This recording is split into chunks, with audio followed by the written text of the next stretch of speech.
Yan. Ako, laging lumalabas pag sa Facebook ko, laging lumalabas yung mga real, mga videos yung dalawa ni Kuya Dick, no? Nakakatuwa. Ang dami pa rin views, ang dami natutuwa. Ako mismo, dinabalik-balik ako, naaliw ako sa inyong dalawa.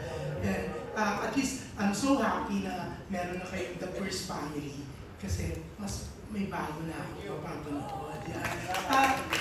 Ikaw, Aga, alam mo mismo yun, yung grabe yung team up yung dalawa ni Kuya Dick. Kaya naisip mo siya dito rin. Yes, oo naman, oo naman. Kasi pag pinapanood ko yung mga dati namin ginawa kami ni Bayani, ni Kuya Dick, talagang nakakatawa talaga, natatawa ako, hindi dahil sa ako nandun, pero nakakatawa talaga sila. Kasi naniniwala pa rin naman ako at the end of the day talaga, magaling ka na actor, di ba? Magaling ka na actor eh. Pag nagpatawa ka, nakakatawa talaga. Parating tama ang timing. Di ba? Timing is very important. So subok na yan minsan sa pagsulat ng script. Wala namang perfectong script parati, wala namang perfectong direksyon, pero ang timing kailangan perfecto parati. Para sa akin. So masaya ako na tinagam nila lahat. Kuya Dick, siyempre, di ba? Bayan na rin, diba? Yan mga kasama ko. Sila nagpapatawa sa akin talaga. And masaya ako na mapanood ng mga bagong generation na yung sitcom na ginagawa natin. Kasi kung hindi na isip to, kasi dati, everyday, puro sitcom sa bumubuhay ng gusto yan. Everyday may sitcom. Yes. Everyday may sitcom. Hanggang sa naging leader ng programming, it became mga serye na, di ba? Slow, nawala yan. So, it's nice to bring it back also. Para yung chill lang, simpleng tawanan na nakakatawa talaga. Yeah. Kuya Dick, yeah. Kuya Dick. If I'm aware ng... Oo naman, kasi may mga friends pa rin, even from the press people, kaibigan natin dyan. Pag may mga nakikita silang mga nag-trending, at mga eksena natin, pinapadala nila sa akin eh. At yung ibang mga kaibigan din na sinasabi nila sa TikTok daw, paulit-ulit, tapos meron pa doon mga nagbuo pa ng mga eksena natin na pinasama-sama. Of course, masarap sa damdamin kasi alam ko naman sa puso ko na masaya talaga ako ng ginagawa ko yun. Okay, Doc. At talagang hanggang ngayon, masarap pumunta. Kasi ko niya, pigilin siya doon sa pot, sisigawan yung tao. Pre!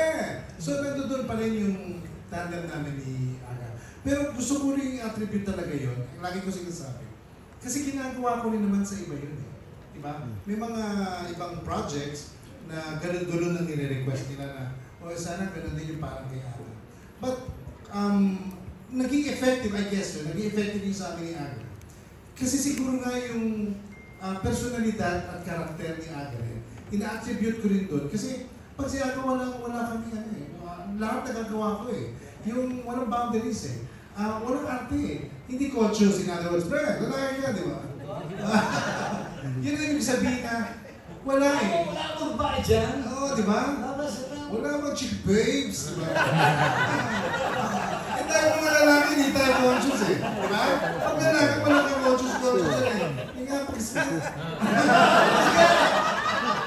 So yung ibig sabihin, kasi may mga artista kasi na pag nag-eksena, aminin natin, meron iba na ilang ka eh. Diba?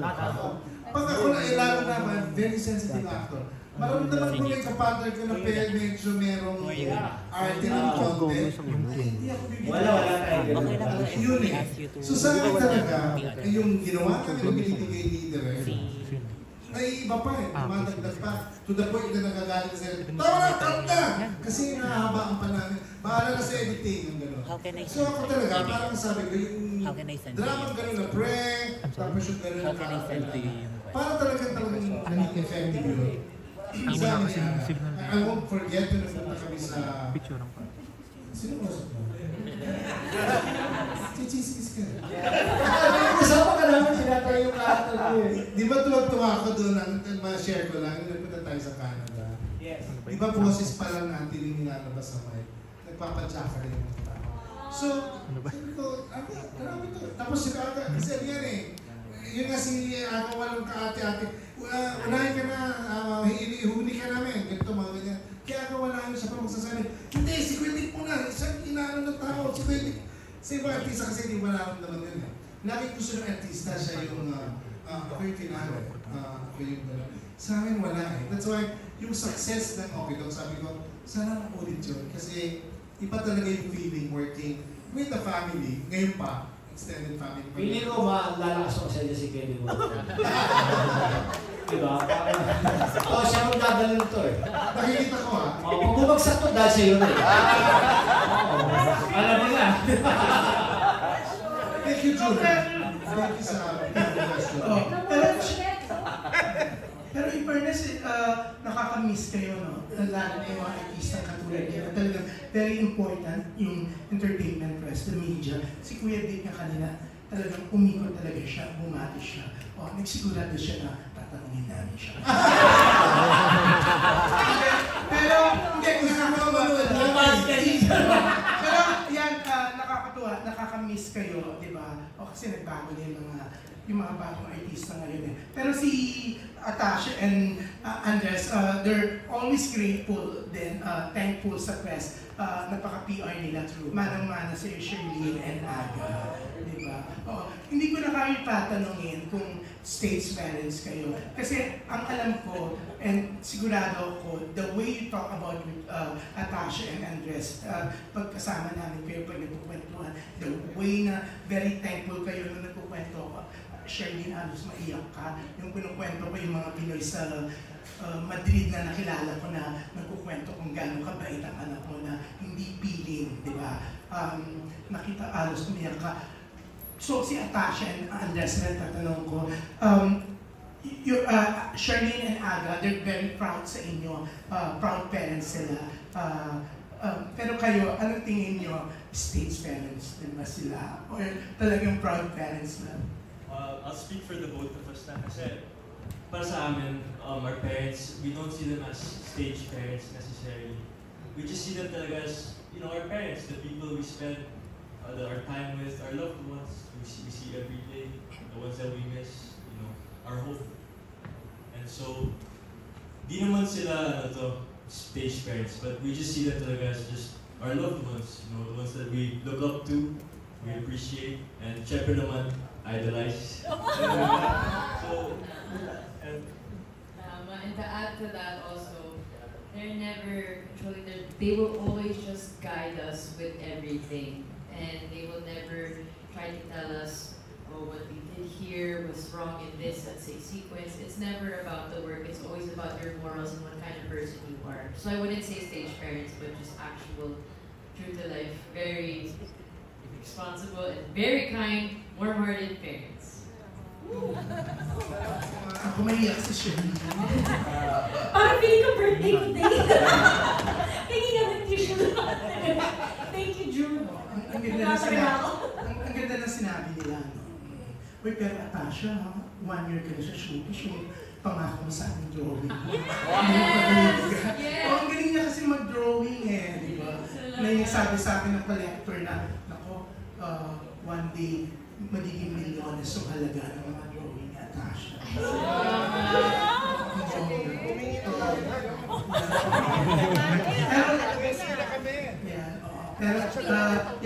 Good luck sa sitcom nyo. Si Atasha parang mas sanay na siya kasi because of Kid Bulaga. Talagang kahit sa pagkatagalog, mas bongga. So, mas nakikita kaysa kay Andres, mas magaling ka mag-Tagalog.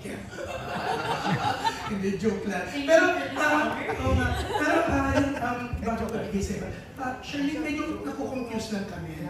Okay? Kasi, with the poster and the promo of the First Family, ang ginagamit mo na ulit na doon sa RSS na ulit, di ba? But with your social media, ano bang dapat namin gamitin? Double Z talaga. Oo. Pero anong dapat na, kasi lahat na, nalilito ko, may cameras. Actually, oo. Double S ba? Double Z. Double C ba? Or C, S?